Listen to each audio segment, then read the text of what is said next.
नमस्कार साथियों, मैं मनीषा बागोरा अदम्य एकेडमी के प्लेटफॉर्म पर आपका स्वागत करती हूँ। हमने जैसा कि संज्ञा प्रकरण शुरू किया था और आज हमारी संज्ञा प्रकरण की दूसरी क्लास है और इस क्लास के अंतर्गत जो है हम आगे के जो भी आपके संज्ञा सूत्र हैं उनको हम पढ़ने के लिए जा रहे हैं, है ना। तो देखिए, सबसे पहले है लोप संज्ञा, है ना। तो लोप संज्ञा विधायक जो सूत्र होगा उसको आपको देखना है। तो सूत्र क्या होगा आपका? अदर्शनम लोपः। ठीक है, अदर्शनम यानी कि जिसका दर्शन नहीं होता, है ना, जिसका दर्शन नहीं किया जाता। ठीक है, जिसका दर्शन नहीं किया जाता है वह क्या है? अदर्शन है। और उस अदर्शन का लोप हो जाता है, इसे क्या कहेंगे? लोप संज्ञा कहेंगे।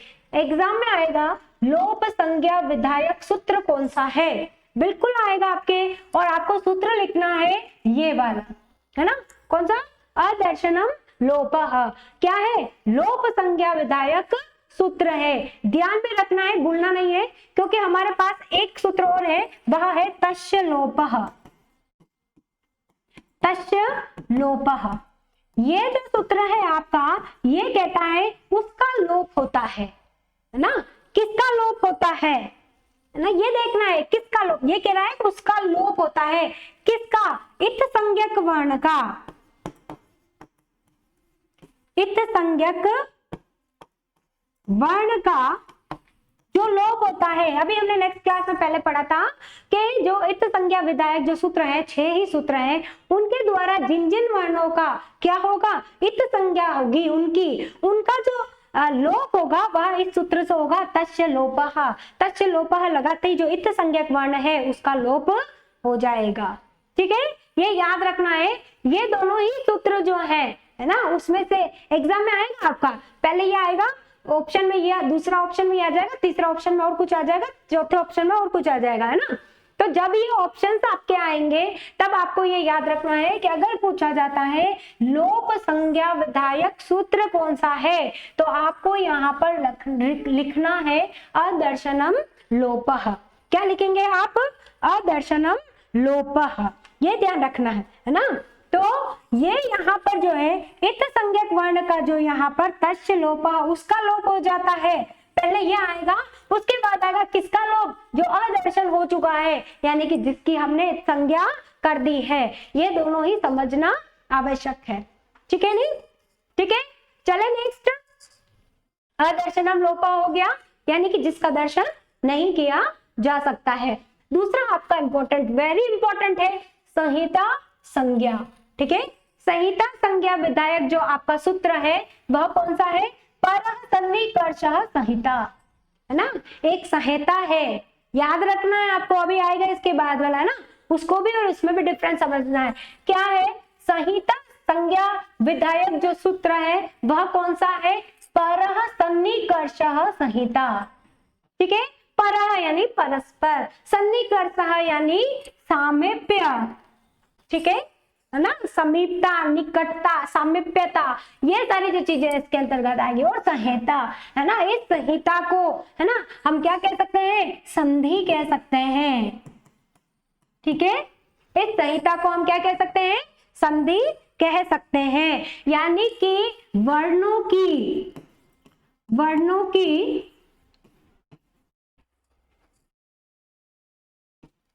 अत्यधिक, वर्णों की अत्यधिक समीपता या निकटता को संहिता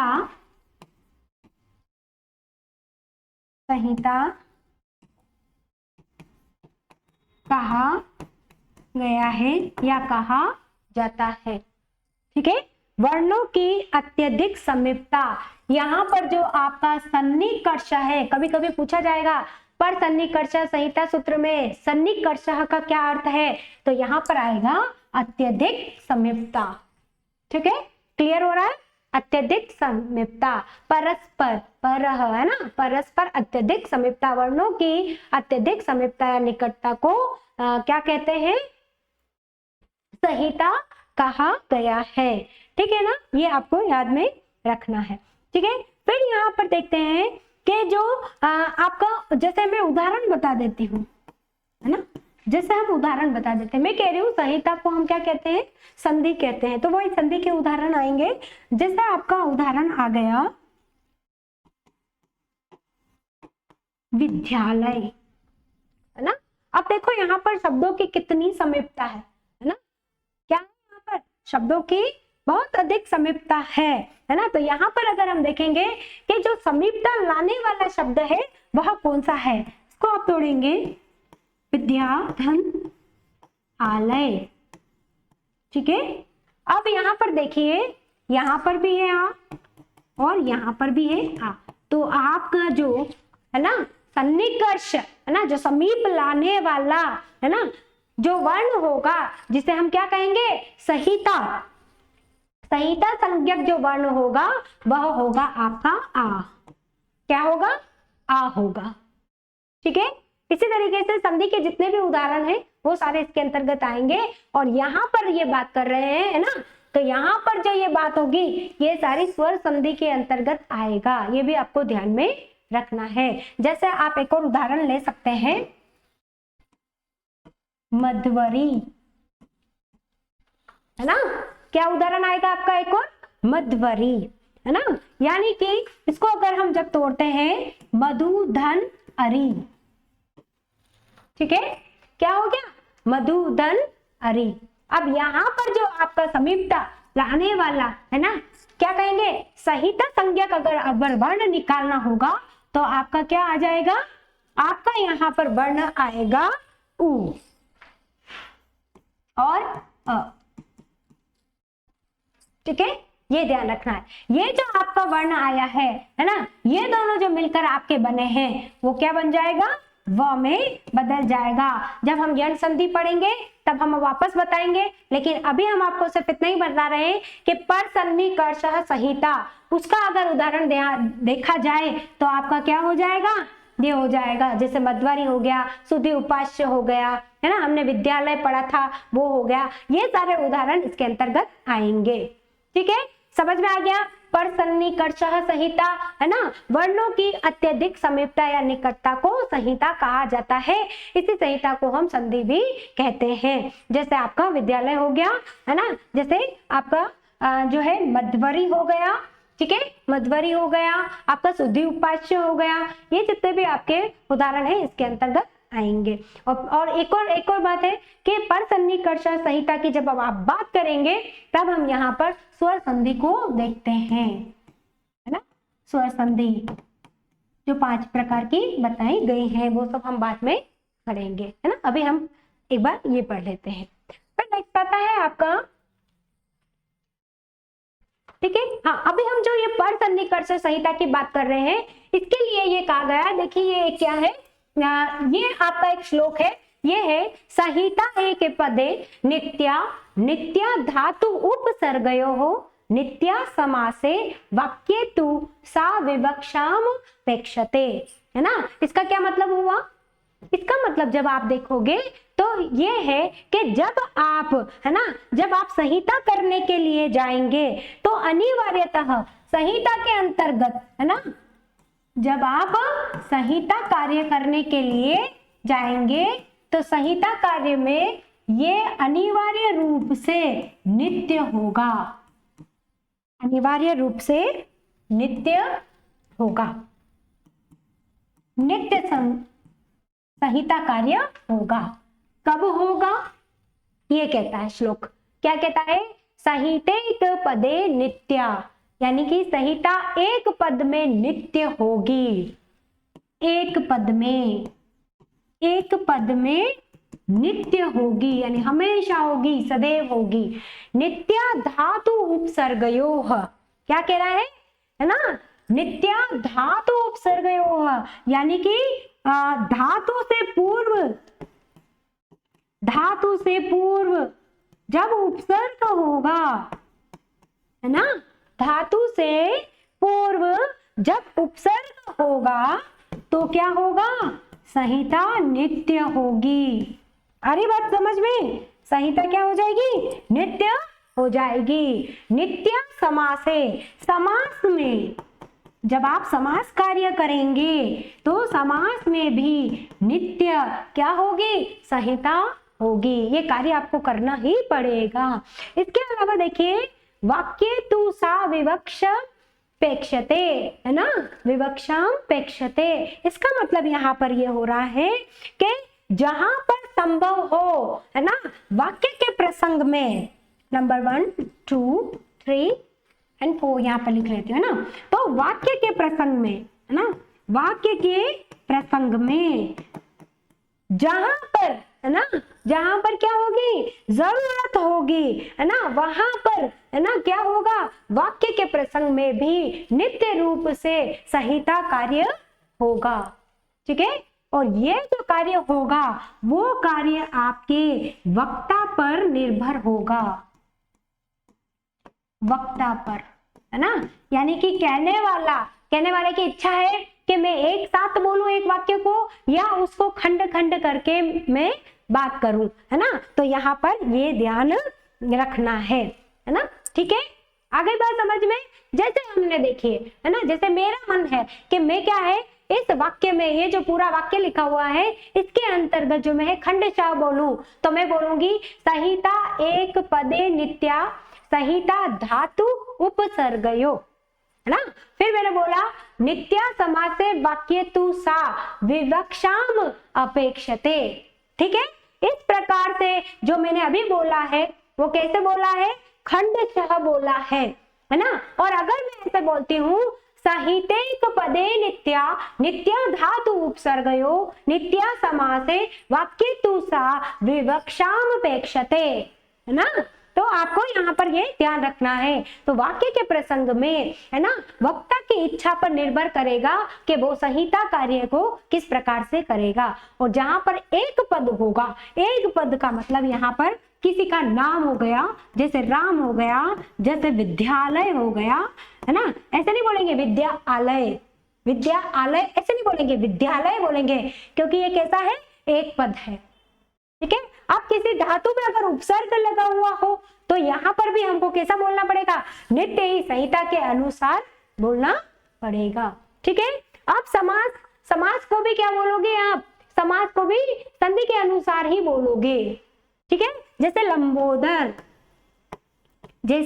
लंबोदर, है ना, लंबा उदर, ऐसे नहीं बोलोगे, लंबोदर डायरेक्ट ऐसा बोलो, है ना। तो ये है आपके, ये क्या हो जाएगा? ये संहिता कार्य में कहां पर, है ना, नित्य संहिता की जाती है अनिवार्य रूप से। वो श्लोक है, कहते हैं कि एक पद में आपको नित्य संहिता कार्य करना है, धातु से पूर्व अगर उपसर्ग है तो भी संहिता कार्य करना है, फिर आपका समास में भी संहिता कार्य करना है, और फिर अगर आप वाक्य में भी प्रसंग के अनुसार आप संहिता कार्य कर सकते हैं। ये वक्ता की इच्छा पर निर्भर है। ठीक है। आगे बात समझ में? पर सन्निकर्ष संहिता, सबसे पहले जो हमने सूत्र पढ़ा है, कौन सा पढ़ा है? पर सन्निकर्ष संहिता। किसका सूत्र है? संज्ञा विधायक सूत्र है। ठीक है। संहिता को हम संधि कहते हैं। इसका अर्थ होगा वर्णों की अधिकता, है ना, अत्यधिक समीपता या निकटता को हम संहिता कहते हैं। ठीक है। चलते हैं नेक्स्ट सूत्र की तरफ। हम क्या पढ़ रहे हैं? संज्ञा विधायक, संज्ञा पढ़ रहे हैं ना। अब देखिए प्रत्याहार संज्ञा, ये मैं आपको पहले पढ़ा चुकी हूँ। जब हमने माहेश्वर सूत्र पढ़े थे तब उसी के साथ मैंने आपको बता दिया था। आदिर यंतेन संहिता, है ना। ये क्या है? आदि अंत में, यानी आदि यानी प्रारंभ और अंत में, है ना। क्या होता है? जब इत संज्ञक वर्ण के साथ जुड़ते हैं तो क्या होता है? प्रत्याहार बनते हैं, है ना। तो प्रत्याहार विधायक सूत्र कौन सा है? आदिर यंतेन संहिता, है ना। क्या है ये? प्रत्याहार विधायक सूत्र, याद रखना है। प्रत्याहार विधायक, प्रत्याहार संज्ञा विधायक सूत्र कौन सा है? तो आदिर्यंतेन सहेता। बिल्कुल आपको ये ध्यान रखना पड़ेगा, अगर आप इसको ध्यान नहीं रखोगे तो क्वेश्चन जरूर पूछा जाएगा। प्रत्याहार संज्ञा विधायक सूत्र कौन सा है? आदिर्यंतेन सहेता। ठीक है, ये ध्यान रखना है। फिर देखिए अब इसका क्या करेंगे, जैसे मैंने आपको बता दिया था, उदाहरण बता देती हूँ इसका। जैसे अच प्रत्याहार है, अच प्रत्याहार। ठीक है, अब हमने क्या किया है, इस अच प्रत्याहार को हमने कैसे बनाया है? इस सूत्र के द्वारा आदिर्यंतेन संहिता, यानी कि आदि वर्ण और कौन सा वाला? अंतिम वर्ण, है ना। आदिर्यंतेन, आदि और अंत, है ना। पहला वर्ण और लास्ट वाले वर्ण को हम क्या कर लेते हैं? ग्रहण कर लेते हैं, तब वह संहिता के रूप में हमारे सामने आता है और उसे हम प्रत्याहार कहते हैं, जैसे अच प्रत्याहार। अब यहाँ पर हम देखते हैं, हमने देखा था माहेश्वर सूत्र, है ना। तो माहेश्वर सूत्र को देखते हैं तो अ इ उ ण रि ली क ए ओ ग और आई औ च। ये आपका क्या है ना, माहेश्वर सूत्र है। और यहीं से हमने क्या किया है? प्रत्याहार बनाया है। क्या बनाया है? अच। क्या बनाया हमने? अच बनाया। जैसे यहाँ का आदिर, है ना, आदिर, है ना, ले लिया, यानी कि आदि का क्या ले लिया हमने? अ ले लिया, और क्या ले लिया हम? अंतिम, अंतिम, है ना। तो ये अच ले लिया, ये अंतिम वर्ण। तो ये जो हमारा है, ये क्या हो गया? अच प्रत्याहार बन गया। सूत्र कौन सा लगेगा? आदिर्यंतेन सहिता। ठीक है, ठीक है। इनकी संहिता करने पर, इनका समान करने पर क्या हो जाता है? प्रत्याहार का निर्माण हो जाता है। अब इसके अंतर्गत, अब आपको ये भी ध्यान रखना है, अब इसके अंतर्गत जो ये इत है, इनको हम नहीं गिनते हैं, है ना। अच प्रत्याहार में कितने वर्ण हैं? तो 1 2 3 4 5 6 7 8 9। ठीक है, इसीलिए इसको क्या कहा गया है? स्वर कहा गया है।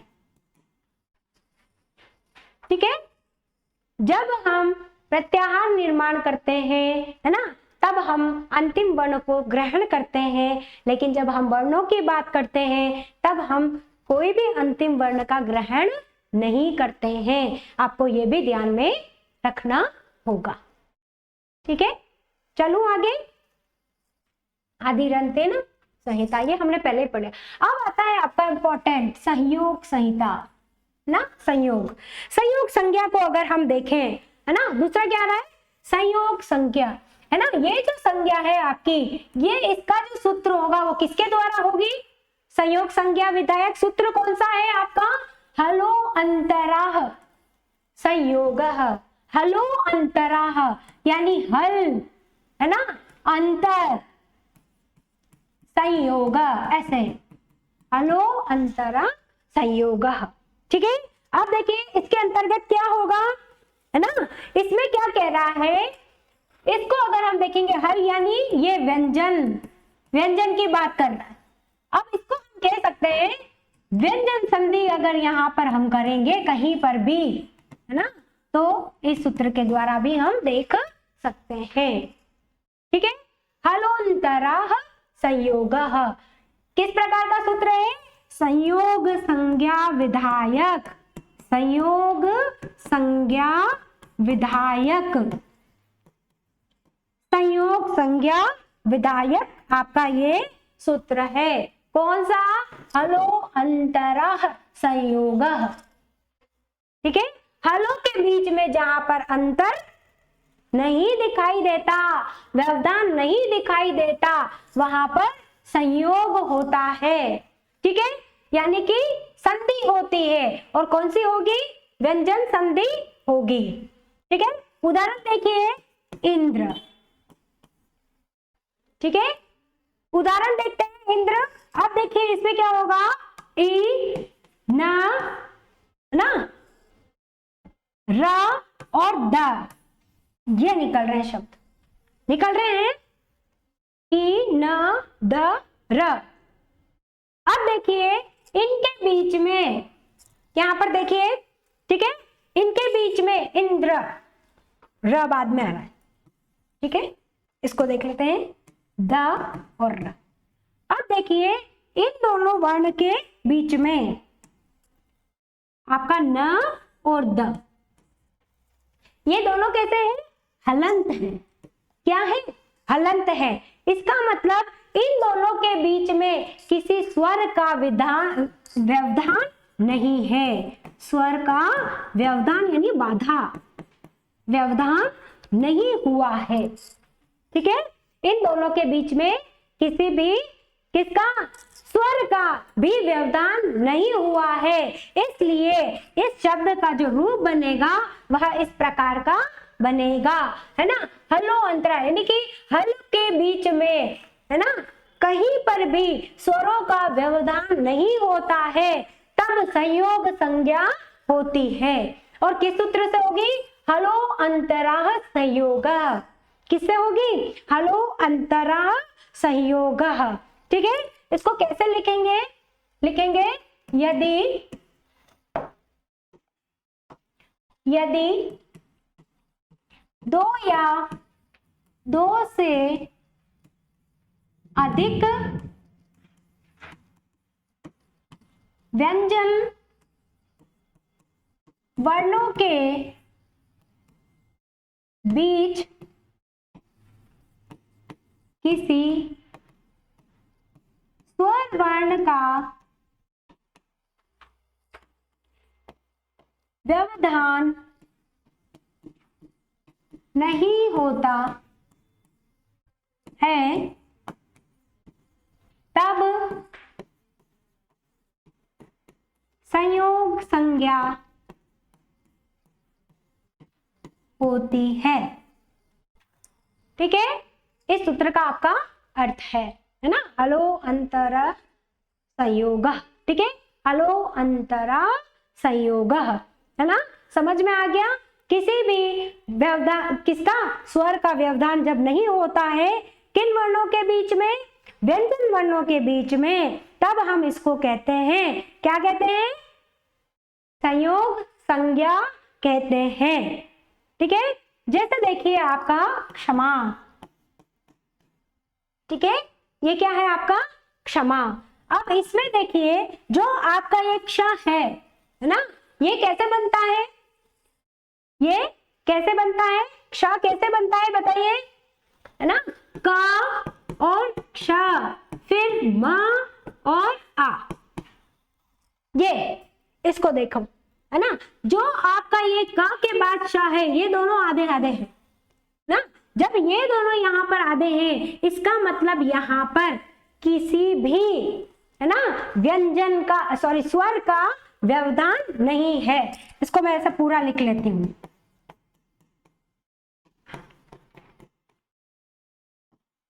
ये क्षमा बना। ठीक है, अब आप यहाँ पर देखोगे, यहाँ पर देखोगे इन दोनों वर्णों के बीच, ये दोनों कौन से वर्ण हैं? व्यंजन वर्ण है। इन दोनों के बीच किसी भी स्वर का व्यवधान नहीं है, यानी कि कोई भी स्वर नहीं आया है, बल्कि ये भी अधूरा है और ये भी अधूरा है। इन दोनों को मिलाकर यहाँ पर आता है, इन दोनों को मिलाकर बनता है क्ष। ये बना। इसको आप क्या करोगे? इसको मिला लोगे तो ये पूरा क्ष बन जाएगा, और म में यहाँ पे आ मिल जाएगा, और ये बन गया आपका क्षमा। ठीक है, दिखाई दे रहा है ना? हो गया। इस प्रकार से ये बनता है। एक और उदाहरण देखना है आपको, एक और उदाहरण देख लीजिए। ठीक है, नंबर 2 उदाहरण देख लीजिए, 3 देख लीजिए, जो भी नंबर है।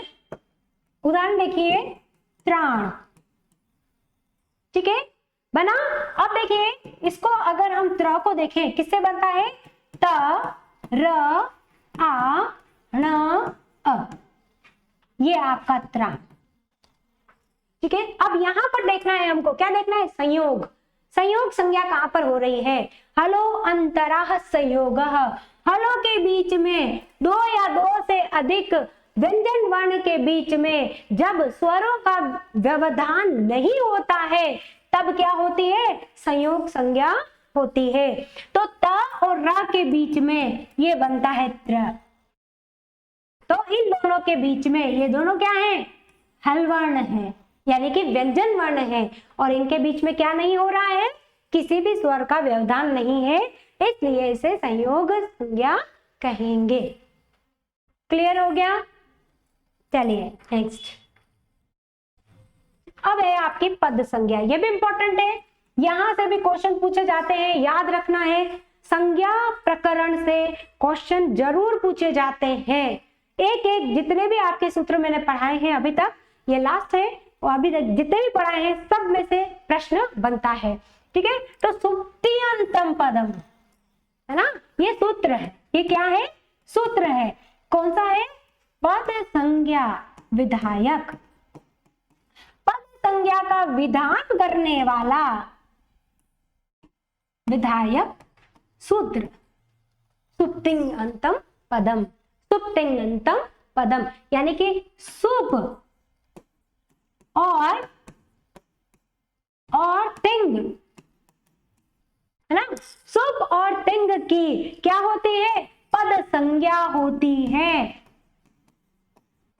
ठीक है, अब आप कहेंगे सुप क्या है ना, सुप क्या है बताइए, ना, सुप क्या है, सु ओ जस, ये जो प्रत्यय लगाकर हम क्या करते हैं, विभक्ति का निर्माण करते हैं, विभक्ति का निर्माण करते हैं इन प्रत्ययों से, ये है सुप, जिनके द्वारा विभक्ति का निर्माण किया जाता है। सु ओ जस, अम ओट सस, टाभ्याम बिस, है ना, डेभ्याम बिस, ये जो है आपके, ये सब क्या है, विभक्ति का निर्माण करने वाले प्रत्यय हैं, जिनको सुप कहते हैं। ठीक है, और इसकी पद संज्ञा होती है, सुप की पद संज्ञा होती है, किस सूत्र से, सुप्ति अंतम पदम। ठीक है, किससे होगी, सुप्ति अंतम पदम, ये याद रखना है, सुप्तिंग पदम, यानी कि सुप और तिंग की पद संज्ञा होती है। सुप क्या है, सुओजस, है ना, याद रखना है, सुओजस, हम ओट सस, है ना, इतना पढ़ने की जरूरत नहीं है, बस एक लाइन ही आपको याद रखनी है, इनसे बनती है। जैसे मैंने आपको उदाहरण दिया था, राम धन सु, है ना, तो राम रामो रामा, है ना, ये जो हम पढ़ते हैं ना, इसकी इन विभक्तियों के जो ये प्रत्यय लगते हैं पीछे, ये प्रत्ययों के द्वारा जो है शब्दों का निर्माण होता है। इसका मतलब जो सुप है वह पद संज्ञा है। ठीक है, सुप्तिंगन, है ना, पदम, सुप्तिंगम पदम क्या हो जाएगा, पद संज्ञा हो जाएगी। इसी प्रकार से तिंग की बात कर, अब सुप कितने हैं, तो सुप आपके होंगे, सुप कितने प्रत्यय हैं, 21 प्रत्यय माने गए हैं सुप के। कितने माने गए, जब हम शब्द पढ़ेंगे, है ना, जब हम शब्द पढ़ेंगे ना, शब्द रचना पढ़ेंगे, तब हम उसमें देखेंगे कि कैसे शब्द बनते हैं, तब हम वो ये प्रत्यय, ये सुप प्रत्यय पढ़ेंगे उसमें। ठीक है, तो अभी आपको ये देखना है कि सुप प्रत्ययों की संख्या कितनी है, 21 है, और ये क्या है, पद संज्ञा विधायक सूत्र कौन सा है, सुप्तिंग अंतम पदम, ये ध्यान रखना है। ठीक है, अब जो आपका तिंग है, तिंग की बात करते हैं, है ना, तिंग से भी क्या होती है, क्या होती है, प्रत्यय संज्ञा, पदम पद संज्ञा होती है, प्रत्यय बनते हैं जिनसे हम विभक्ति कार्य करते हैं। लेकिन जब हम तिंग करेंगे, है ना, तो ये धातु में लगते हैं, है ना, टिप, टस, है ना, और ता, टिप टस जी, है ना, यानी ज बचेगा। ठीक है, ये जो आप देख रहे हो ये क्या है, तिंग है, जिनसे धातु का निर्माण होता है, जिनसे हम धातुओं का निर्माण कर, पठती, है ना, जब आप पठ धातु में टिप, है ना, क्या लगाओगे, ये लगाओगे प्रत्यय, है ना, टिप प्रत्यय लगाओगे, तब आपके सामने क्या बनेगा, क्या बनेगा, पठती। इस प्रकार से धातुओं का निर्माण होता है, सुप से विभक्ति का और तिंग से धातुओं का निर्माण होता है। बिल्कुल आपको ये ध्यान रखना है। ठीक है, टिप तस जी, है ना, सिप थस था, मिप वस मस, है ना, ये सारे होते हैं इसमें, और ये जो होते हैं ये टोटल होते हैं आपके, कितने होंगे, वो 21 है, तो ये 18 प्रत्यय होंगे। ठीक है, 18 होंगे, 9 होंगे आपके किसके, परस्पदेय पद के, शब्द के, और दूसरे जो होंगे वो होंगे आत्मनेय पद। ठीक है, कौन से होंगे, परस्मेय,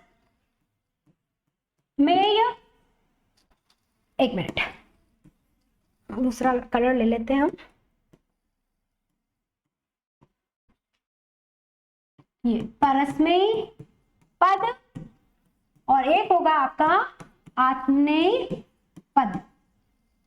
ये दोनों, ये भी होंगे 9 और ये भी होंगे 9, टोटल मिला के आपके कितने हो जाएंगे, तिंग कितने हो जाएंगे, 18 प्रत्यय हो जाएंगे। ठीक है, तो ये है आपकी पद संज्ञा। बिल्कुल आपको इसको भूलना नहीं है ना। पद संज्ञा विधायक सूत्र सुप्तिंगंतम पदम। ठीक है, ये सूत्र है, सुप है ना, सुओजस है ना। ये जो हम करते हैं, प्रत्यय का निर्माण किसके लिए करते हैं, हम विभक्ति के लिए करते हैं। ये 21 है टोटल, और आपके तिंग जो है वो कितने हैं, टोटल 18 है। इनको 2 भागों में बांटा गया है, परस्मैयी पद और आत्मनेयी। ठीक है, इन पदों में इनको बांटा गया है और इनसे हम धातुओं का निर्माण करते हैं।